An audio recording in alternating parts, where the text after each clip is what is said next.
Hello guys, it's Revolution. So yet another Goku vs Superman video. However, this is going to be the biggest Goku vs Superman video to date.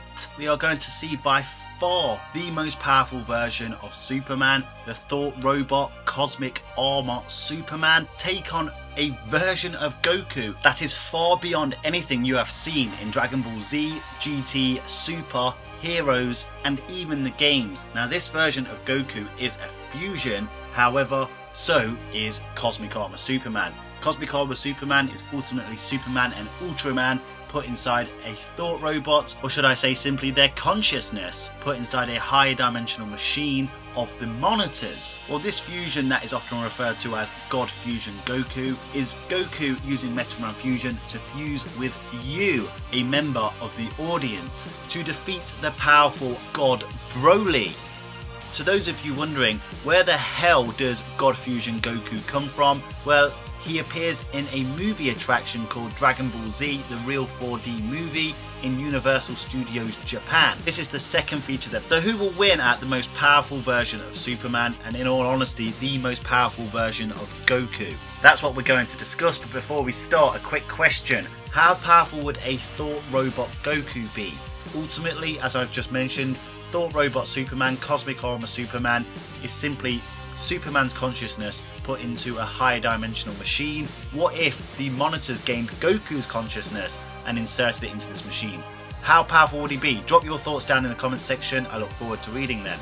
And if you love these cross-fictional verse battles, I've done around 13 of these now. This is primarily a Dragon Ball channel, but guess what? The Dragon Ball characters have lost the majority of these verse battles. There is no bias here, I call it as I see it. Make sure you subscribe to be notified whenever I drop more interfictional verse battles. So first off, we're going to analyse the Thought Robot's powers. Now, if you're not familiar with the Thought Robot, this thing will literally blow your mind. I did cover the Thought Robot vs Super Saiyan Blue Kaioken x20 Goku a long time on this channel, and he literally wiped the floor with Goku. It wasn't even a contest. So Cosmic Armour Superman is basically a body of pure thought. He is powered by things such as duality, probabilities, and possibilities. The machine was engineered by the monitors to defend against the ultimate evil, which in the final crisis ends up being Mandrak, the Dark Monitor, the most powerful monitor of them all. The Thought Robot was capable of adapting instantly to counter any future threat, a sentinel suit designed for a single purpose, to protect all existence against the ultimate enemy. What I'm trying to say, guys, is that Cosmic Armour Superman is a plot device, a literal plot device. And the truth is, to beat this version of the Dark Monitor Mandrak, he needed to be. As mentioned earlier, it's basically built upon the energies of the antimatter Ultraman and the positive matter Superman, which ultimately powered the machine, but it took the form of a giant Superman because the Superman aspects of this machine overpowered the Ultraman aspects of this machine. Superman, or should I say Kal-El's consciousness, was in control of the Thought Robot. I've heard people say that this robot was not Superman and is in fact just a form of a fusion, but to that I object. If you've read the 2 issues of Superman Beyond 3D in the Final Crisis run, you'll know that this entire story is about the Thought Robot doing the right thing as per Superman's moral compass. The entire robot is pretty much powered by Superman's very being. Sure, it's not physically him, but in every other regard, it is Superman. The Thought Robot Superman is at least on par, if not stronger, than every other physical embodiment within the DC multiverse. So already you can guess pretty damn powerful, but I'll try and put that into perspective for you. So all those heroes you know in DC, well, think about this, they all reside in the multiverse. The majority of those heroes will generally reside within a universe or a world called Earth. Obviously that's not planet Earth, but the universes are referred to as Earths, such as Earth 1, Earth 2, so forth. DC Multiverse has constantly and repeatedly been described as having boundless dimensions. So basically an infinite amount of worlds spawning off from an infinite amount of possibilities. Now all of these worlds in the DC Multiverse, all of these infinite timelines, have been separated by a trans-dimensional space called the Bleed. The Bleed has been described as a 5th dimensional medium fluid, so basically a 5th dimensional fabric. Now, the creators of the Cosmic Armoured Superman, the Monitors who reside in the Monitor Sphere, are created by the Overvoid to basically monitor the DC multiverse and discover why the multiverse is there at all. Why is it doing that? Well, the Overvoid pretty much represents the page in which the fiction is written on. This is what Grant Morrison had to say about the Overvoid. What happens if the page is a bit pissed off at the story that's drawn on it? So I thought of the page as God. The idea being that the Overvoid, as we called it in Final Crisis, of the white page as a space is sort of God, and it's condensing stories out of itself because it finds inside its own gigantic white space self-absorbed pristine consciousness. It finds this little stain of mark, this DC multiverse somebody has drawn.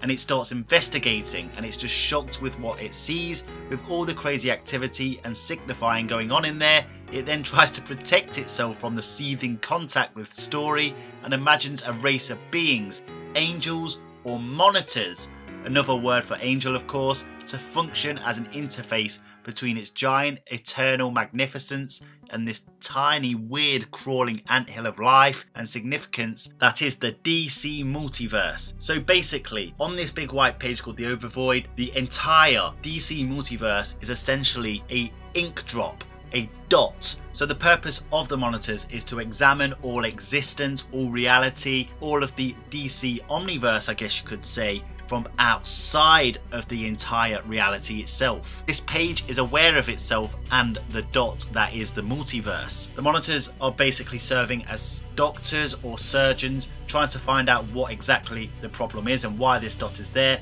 And of course, all doctors and surgeons use tools in order to perform their operations, and that is where Cosmic Armour Superman comes in. So I guess you could say that Cosmic Armour Superman, the Thought robot, is a multi-dimensional higher reality meta-conceptual scalpel. Cosmic Armour Superman was created to prevent any stories getting out of the multiverse into the wider omniverse and affecting the Overvoid itself. And this is why he had to protect it from the evil dark monitor Mandrak, also known as the Cosmic Vampire. He is a literal hyper story, and he tried to kill Cosmic Armoured Superman. However, he couldn't. He was ultimately defeated by Cosmic Armoured Superman. That's because the Thought robot was built and designed to push Mandrak to a stalemate. The reason he was able to push him to a stalemate is because the Thought robot is built to adapt to any situation. Not only that, he can adapt instantly, and not just to the current threat, but counter any future threat.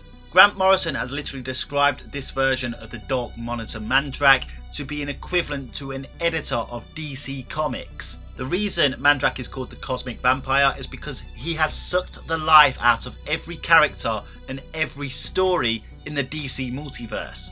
Mandrak is literally an omnidimensional threat. Cosmic Armoured Superman fought Mandrak to a stalemate and ultimately pushed him into the Overvoid. Cosmic Armoured Superman is a walking retcon. The Thought robot exceeds a full complex M-theory multiverse. He is a 12th dimensional being at the very least, hyperversal. He is omnipresent, capable of time and space manipulation, plot manipulation, information manipulation, quantum manipulation. He even manages to break the fourth wall. He is aware that he is inside a self-assembling hyper story. He is aware that he is part of a fiction and that there is an audience, a reader reading his story. He can feel the narrative progressing around him. He can even feel the reader's breathing. Now, the original comic was in 3D, so the image on your screen right now is Cosmic Armour Superman trying to touch the reader. So if you wasn't already aware, you will now know that this version of Superman, the Thought robot, is not just streets ahead, he is dimensions ahead of any other version of Superman in existence, including Silver Age Superman, including Superman Prime, including Strange Visitor Superman even. So would any version of Goku even remotely stand a chance against the Thought robot, Cosmic Armoured Superman? Well, none of the cast of Dragon Ball Super, at least from what we know, would even remotely stand a chance against Cosmic Armour Superman, which goes without saying. Neither would Dragon Ball GT, neither would any of Dragon Ball Heroes who have higher dimensional feats such as Xeno Goku, Cumber, etc. They would all get bodied. So what makes God Fusion Goku any different? So as mentioned, this movie attraction in Universal Studios in Japan is what features God Fusion Goku fighting against God Broly.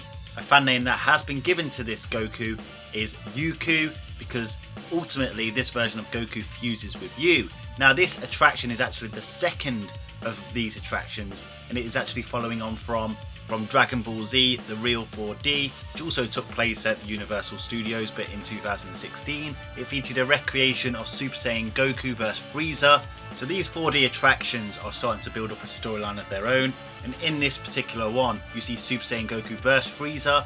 Obviously it's Super Saiyan Goku, but ultimately Super Saiyan Goku is knocked through the fourth wall into the audience, and Frieza then goes to attack Goku, and you literally see a depiction of the audience flurrying. So basically Frieza, final form Frieza in this 4D attraction, is a threat to the audience. This isn't just your regular fourth wall breaking and sensing a presence beyond that of the fourth wall. This is actually interacting with beings beyond the fourth wall, beings that live in the same realm as the author, writers or creators of this particular fiction. It's transcending the fiction they are in and even being a threat to those beings beyond that fiction.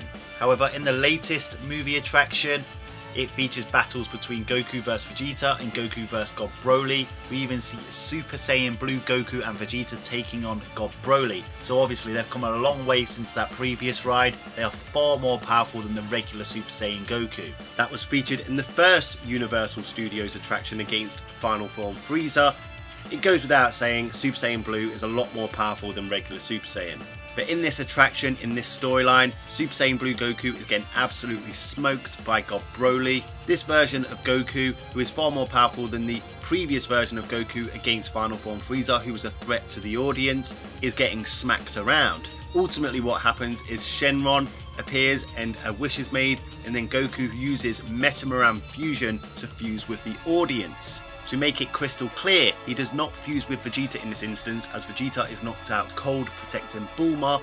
The only information we have to date on Metamaran Fusion is in the GT Perfect files, which states that Metamaran Fusion multiplies the user's abilities by dozens of times. That could range anywhere from 24 to 96 times, and in some people's minds it's 144 times. So upon fusing with Goku, you'll see that the end result is a character that ultimately looks like Goku. That is because Goku is the dominant part of the fusion, and of course with the movie attraction, basically there are plenty of people visiting this movie attraction. The audience member side of the fusion is basically pretty much a blank slate, because obviously it could simply be anybody.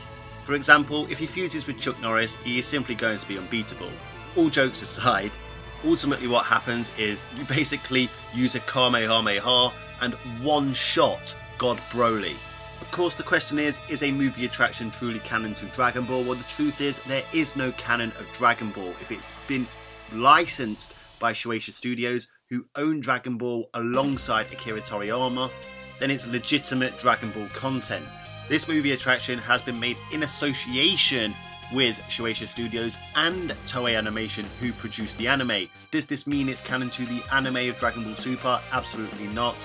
It has nothing to do with the mainstream continuity of Dragon Ball Super. Does this particular story in the movie attraction make that much sense? Absolutely not. Just like Dragon Ball Heroes, this movie attraction gives characters power-ups with no coherent reasoning. But it is what it is. Goku has fused with an audience member that is beyond any of the dimensional limitations that is presented within the fiction itself. And just to clear it up, it does say God Fusion Goku 4D in the title of this video, but that doesn't mean this Goku is four-dimensional. That is just a reference to the 4D attraction ride in Universal Studios Japan. So who wins between God Fusion Goku 4D and Cosmic Armour Superman? Now, just to clear this up, obviously we're talking about M theory and dimensions within the fiction itself, and whether they are a true representation of those dimensions. Yes, they are. They are written to reflect these models. But how can that be when the audience members who observe these pieces of fiction, me or you for example, are three-dimensional beings ourselves?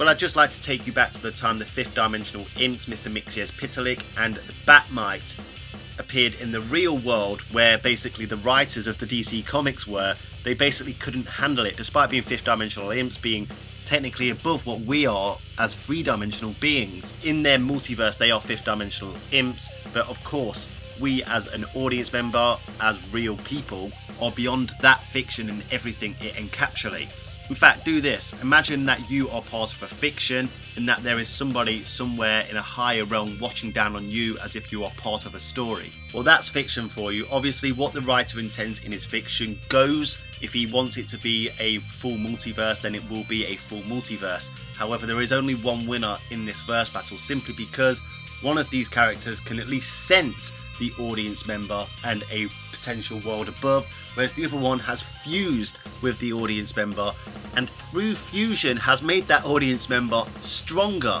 The only other character that might be stronger than him in Dragon Ball is the avatar of the author, Toribot. God Fusion Goku is by far the most powerful licensed Goku in existence. Cosmic Armour Superman is combined to the Overvoid, which basically represents the page as per Grant Morrison, and whilst Cosmic Armour Superman is a match for most in the fictional world, he simply cannot compete with a person that is beyond the page of his own fiction. If you're not convinced, maybe this will convince you. Grant Morrison or any other writer for DC Comics could go and visit this attraction and fuse with Goku. So there you have it, guys. There is a Goku who can beat the strongest version of Superman. I don't really get why people get caught up in this fanboyism of certain characters. Writers can literally do whatever they want. Tomorrow, Grant Morrison could reveal a Superman that is beyond even God Fusion Goku. It really doesn't matter. It's all for our enjoyment. In fact, Final Crisis is an incredibly good story. I definitely recommend checking it out. Anyway, guys, let me know your thoughts down in the comments section. Make sure you smash that like button, lend me your energy, subscribe if you haven't subscribed, check out some of these verse battles that are on your screen right now. Until next time, Ad Astra.